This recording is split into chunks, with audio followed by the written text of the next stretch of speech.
तो जब सबमिट के बाद आपको वेट करना होता है 1 दिन, 2 दिन, 3 दिन, विदिन अ वीक, या हो सकता है अगले दिन ही, हो सकता है उसी दिन ही आपको दोबारा ईमेल आती है जिसको बायोमेट्रिक इंटरव्यू की कंफर्मेशन लेटर या ईमेल कहा जाता है। तो वहाँ पे फिर उनको प्रॉब्लम का सामना करना होता है क्योंकि वहाँ अपॉइंटमेंट मिलता नहीं है। इसका असल तरीका ये होता है, वहाँ मैंने देखा था बहुत सारे लोग परेशान हो रहे थे, तो इंशाल्लाह जो लोग ये वीडियो सुनेंगे वो इस परेशानी से बच जाएंगे और तहम्मुल से अपने ईमेल और अपने IRCC। अस्सलाम वालेकुम गाइस, कैसे हैं आप लोग? ठीक हैं? This is Ayesha Imran Sajan from education and information from genius. और आज मैं एक बड़ा इंपॉर्टेंट वीडियो बना रहा हूँ उन लोगों के लिए जो पाकिस्तान से बाहर जा रहे हैं, ख़ासतौर पर वो लोग जो कनाडा जाना चाह रहे हैं और उन्होंने फॉर्म फिल किया है और वो इंटरव्यू का वेट कर रहे हैं, उनको बायोमेट्रिक करानी है और दूसरे काम करने।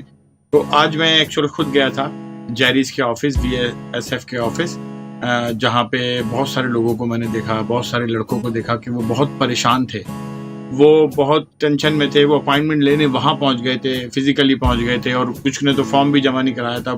बहुत सारे लोगों को ईमेल्स नहीं आई हुई थी, तो बेचारे वहाँ जाकर परेशान हो रहे थे। तो खैर मैंने अपना बायोमेट्रिक करवाया, अपने डॉक्यूमेंट सबमिट किए, और फिर मैंने सोचा कि मैं आज जाते ही वीडियो बनाऊंगा ताकि हमारे जो दूसरे नौजवान, दूसरे लोग अगर जा रहे हैं जेरीज पे अपने डॉक्यूमेंट्स की सबमिशन या किसी भी काम के लिए, तो उनको पहले थोड़ी बहुत इन्फॉर्मेशन हो, तो उसके बाद वो जाकर आराम से अपने काम को परस्यू कर सकें। तो बहुत सारे लोग हैं जिनको कुछ इन्फॉर्मेशन नहीं है, तो उनको मैं बता दूं कि सबसे पहले इस पर 2 GCC और IRCC पे फॉर्म सबमिट होते हैं, बनने जाते हैं, और उसमें ये भी आसानी होती है कि आप पहले सुकून से भरते रहें, उसको फिलअप करते रहें, उसके बाद अपनी चीज़ें जमा कराएं। तो IRCC पे आप लोग कराएं तो वो ज़्यादा अच्छा है। उसमें आर्टिफिशियल इंटेलिजेंस सॉफ्टवेयर भी इन्वॉल्व होता है, तो बहुत सारी चीज़ें वो खुद ही कर लेता है। उसमें बहुत सारे डॉक्यूमेंट्स हैं, इन डॉक्यूमेंट्स कौन कौन से हैं और क्या जमा कराना चाहिए, किस तरह जमा कराना चाहिए, इस पे बहुत सारे वीडियोस बन चुके हैं। लेकिन एक्चुअली ये वीडियो नहीं बने कि जब आपने एप्लीकेशन और अपने डॉक्यूमेंट्स सबमिट करा दिए अब आपको क्या होगा, कौन कौन से आपको डॉक्यूमेंट्स मिलते हैं। तो देखें, सबसे पहले तो आपको जब आप कराते हैं तो ईमेल पे आपका पासपोर्ट आता है, उस पर जाके पुट करते हैं, उसको वेरीफाई करते हैं, इस तरह बहुत सारी चीज़ें होती हैं। मैं आपको डॉक्यूमेंट्स दिखाता रहूँगा। एक कंसेंट फॉर्म आता है जिसका आपको प्रिंट आउट निकालना होता है। उसमें आप नाम की जगह अपना प्रिंट करते हैं। आपको जो आपका एजेंट है, जो आपका ट्रैवल एजेंट है, वो आपको यही बताएगा कि वो फॉर्म भी प्रिंट आउट करा के उसको भर के लेके जाएं। आपको एक बायोमेट्रिक का अपॉइंटमेंट ईमेल आता है जिसपे आपका स्केड्यूल होता है, जिसपे लिखा हुआ होता है, आपके सामने चल रहा है, एप्लीकेंट का नाम होता है, रेफरेंस नंबर होता है, अपॉइंटमेंट की डेट होती है, टाइम होता है, और अपॉइंटमेंट टाइप होता है कि उस पर क्या करना है, और चीज़ें होती हैं कि आपको क्या क्या लेकर जाना है। ये आपको बहुत बाद में आता है, इसकी भी मैं आपको डिटेल बताऊंगा।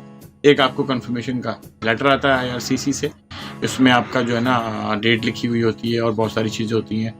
उसके साथ साथ फिर आपको एक और डॉक्यूमेंट आता है जिस पे आपका जो है ना एक्चुअल उस पर आपका बारकोड होता है, एप्लीकेशन नंबर होती है, और आपका बायोमेट्रिक इंस्ट्रक्शन लेटर कहते हैं उसको। और उसके साथ साथ आपकी एक रेसिप्ट होती है कि जिस रेसिप्ट आपका बायोमेट्रिक का लिखा हुआ होता है, और आपका ऑफिशियल रेसिप्ट होती है आपकी, ये भी आपके सामने चल रही है। इस पर डिटेल लिखी हुई होती है कि आपने फीस जमा कराई, एक्सपायरी डेट क्या है आपकी, तो उसमें बहुत सारी डिटेल होती हैं आपकी। तो आपको कहा जाता है कि जी आप अपना पासपोर्ट भी लेके जाएं, आप ID कार्ड लेके जाएं, और ये 5 डॉक्यूमेंट्स लेके जाएं जिसमें आपकी जिसमें फ़ीस सबमिट की हुई होती है, रेसिप्ट होती है, जिसमें आपका बायोमेट्रिक का लेटर होता है, बायोमेट्रिक इंस्ट्रक्शन लेटर होता है, दूसरा फिर आपका जो है ना कंसेंट फॉर्म होता है, और एक आपको ऑटोमेटिक जनरेटेड और ईमेल होती है जिसमें कोटेशन नंबर आपका लिखा होता है और डिटेल लिखी हुई होती है। तो ये लोग क्या करते हैं कि लोग जब इनका अपना फॉर्म सबमिट करते हैं तो फॉर्म सबमिट कराने के साथ ही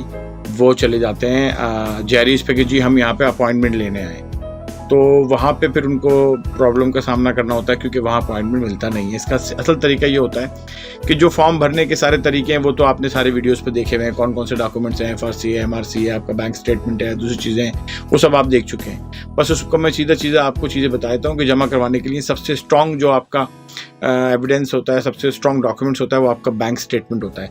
एक आदमी ने अगर कनाडा जाना है तो उसके बैंक में तकरीबन $5,000 कम से कम पड़े होने चाहिए, मिनिमम बता रहा हूँ आपको, क्योंकि आपके जाने आने का खर्चा $3,000 से $4,000 हो सकता है। तो आपके पास कुछ पैसे सेव होने चाहिए, तो 10 से 15 लाख के दरमियान आपके पास होने चाहिए। आपकी कुछ ट्रैवल हिस्ट्री होनी चाहिए, वो ट्रैवल हिस्ट्री आपने दी हुई हो, आपका MRC हो, FRC हो, पासपोर्ट्स हो, और दूसरी चीज़ें अगर आपको कोई डॉक्यूमेंट्स मिला है, कोई एप्लीकेशन लेटर मिला है, कोई कहीं से आया वो दीजिए। अपना कवर लेटर बहुत अच्छा बनाइए। तो जब आप फॉर्म अपना सबमिट कर देते हैं तो आपको सबमिट की एक ईमेल आती है कि जी आपका फॉर्म जो है वो सबमिट हो चुका है और आपके उस पर स्टेटस पे अपडेट कर दिया गया है। तो जब सबमिट के बाद आपको वेट करना होता है 1 दिन, 2 दिन, 3 दिन, विद इन अ वीक, या हो सकता है अगले दिन ही, हो सकता है उसी दिन ही आपको दोबारा ईमेल आती है जिसको बायोमेट्रिक इंटरव्यू की कंफर्मेशन लेटर या ईमेल कहा जाता है। वही आपका कंफर्मेशन का, वही आपकी कंफर्मेशन ईमेल होती है, आपका कंफर्मेशन लेटर होता है। उसमें आपका टाइम लिखा हुआ होता है, उसमें आपकी डेट लिखी हुई होती है, कितने बजे जाना है, और उसमें सारी डिटेल होती है, लिखा हुआ होता है क्या है। उसमें ये भी लिखा होता है कि ये लेटर भी आपको लेके जाना है।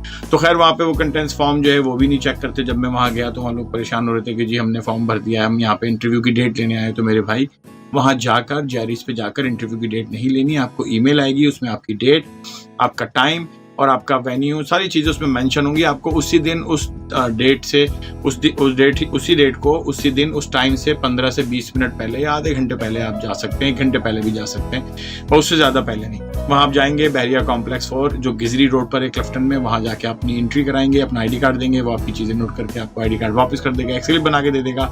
आप वहाँ से एंटर होंगे, 4th फ्लोर पर जाएंगे, वहाँ गार्ड को आप अपना लेटर दिखाएंगे, लेटर देखेगा, आपको अंदर जाने देगा। अंदर जाने के बाद आप अपना मोबाइल फ़ोन वहाँ जमा कराएंगे, सबमिट हो जाएगा। फिर आपको राइट साइड वाले गेट से जाना है।